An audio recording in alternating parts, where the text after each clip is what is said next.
This episode starts with a throwback to young Toranaga and his first battle, which he won as a 12-year-old, showing us that Toranaga's prowess has been evident since childhood. I mean, a 12-year-old boy leading and orchestrating the tactics in a full-blown battle isn't easy to come by, and this shows us once again the prowess of our impeached Shogun. Now, we remember Toranaga's men were torn apart by the earthquake in episode 5, and so they've reached out to Toranaga's brother Lord Saiko for help in this coming war against Lord Ishido and the regents. As they say, without Lord Saiko's army, they are basically dead meat, and Operation Crimson Sky would be impossible. It is a tense meeting by all accounts. Toranaga hasn't seen his brother in ages, and when he does, it is to request help for a war in which they are not favorites. Lord Saiko is genial and bubbly at the first meeting and follows Toranaga to the camp for the full proposal, and this is where we find out that all is not well as much as we like to think. Now, hosting Lord Saiko and his men will cost Toranaga some resources, especially with the courtesan Lady Kiku, who has been booked for a full week at Lord Saiko's pleasure. Toranaga is the one to pay for this extravagance. After all, he needs Saiko's help dearly. On the other hand, it seems one of Toranaga's vassals has fallen in love with the courtesan. I mean, it's funny to think about, but I assure you, for Omi, it is no joke. He comes around seeking Lady Kiku, but is told by Lady Jane that she has been booked for a full week. Lady Jane, however, softens the blow, telling Omi Lady Kiku has been waxing lyrical about him, but we all know this for a lie. But then who refuses a willing and paying customer?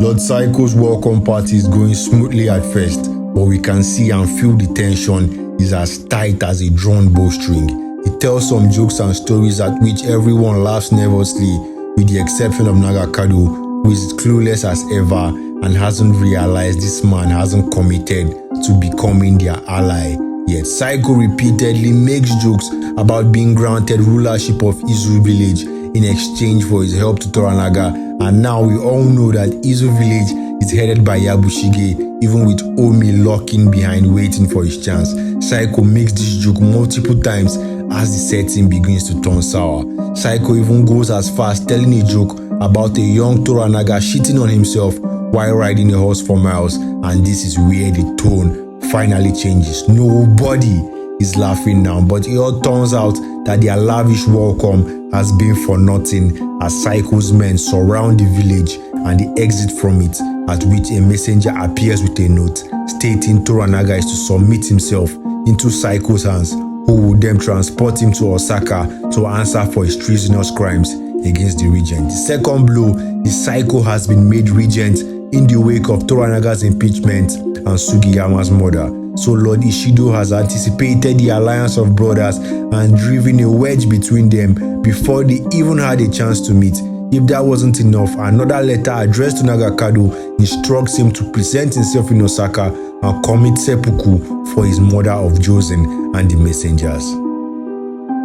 Now, like I said in previous episodes, we've gotten used to Toranaga having plans off his sleeve, but situations outside his control, such as Nagakado's stupid actions and the earthquake, has robbed him of valuable time to make good decisions. Lord Jozen's murder had already pushed the war timeline up by 5 months, and then the earthquake rolled in to slash his forces in nearly half. Now, Yabushige, our resident traitor, in the previous episode has sent a high-placed general to meet Ishido, tender apologies, and reassure him of Yabushige's loyalty to the regents. But the messenger's head is sent back in a box, signaling the end of that relationship, at least for now. Yabushige is frustrated by the quicksand he has found himself in and goes to let off steam by toying with Blackthorn. Now, some of the most funny sequences of this series came within the next few scenes, where Toranaga was thinking and scheming of any possible way to get out of his dilemma which he had found himself in, and is interrupted by back-to-back meetings with Blackthorn, Mariko,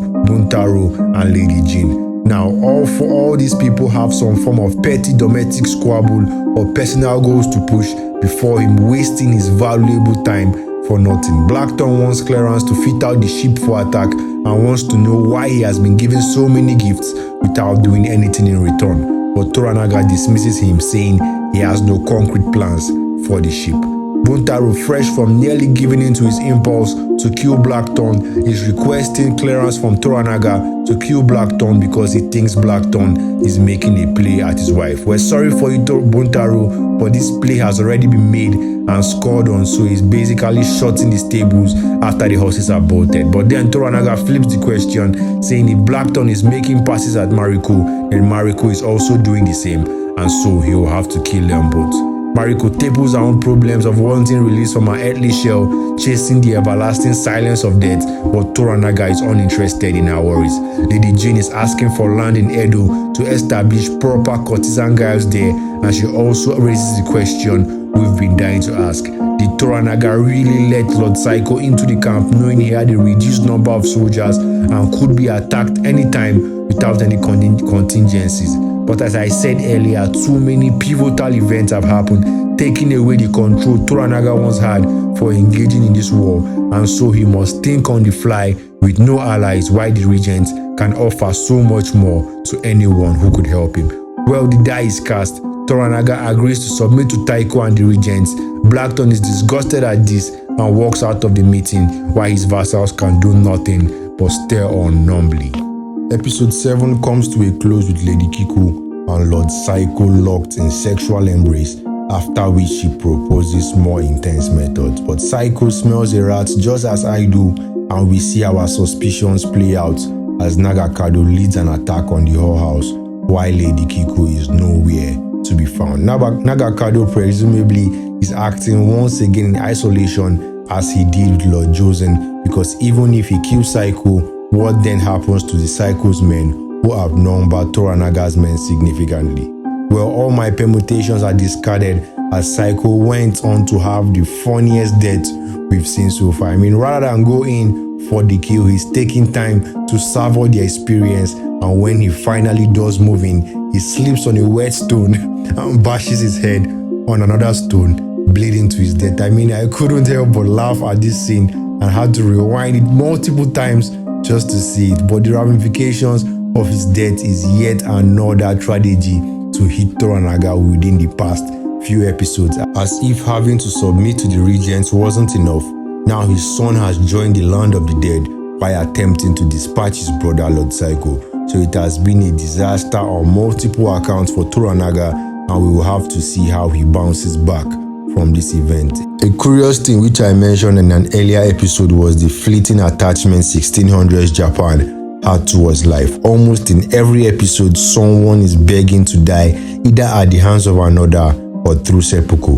In the first episode, we see Toranaga's vassal beg to commit seppuku after insulting Ishido, and down to this episode where Mariko is begging for death at Toranaga's hand. At the slightest embarrassment or shame, someone has their hand out begging for death like it's a lottery option. Maybe the origins of the term death before dishonor can be attributed to this era of Japanese history. But all in all, we've seen a close-up of Toranaga's situation. He's submitting to the regent's judgment. Yabushige's treachery has reaped no rewards. Blackthorn is confused and disappointed in Toranaga. Omi is bumbling around in love with a courtesan, while Mariko and Buntaro are seeking death for different people and different reasons. We'll have to note that no scenes of Osaka and the regents were shown in this episode, and we'll be expecting their reaction to the events in this episode next time. So what do we see at this point? The script has been flipped for Toranaga, and it remains to be seen if he will wriggle out of this coil per usual, or if the showrunners have the surprise for the audience. All this and more will be answered in episode 8, so stay tuned, subscribe to the Bootleg Corner, check out our other content, and we will be back.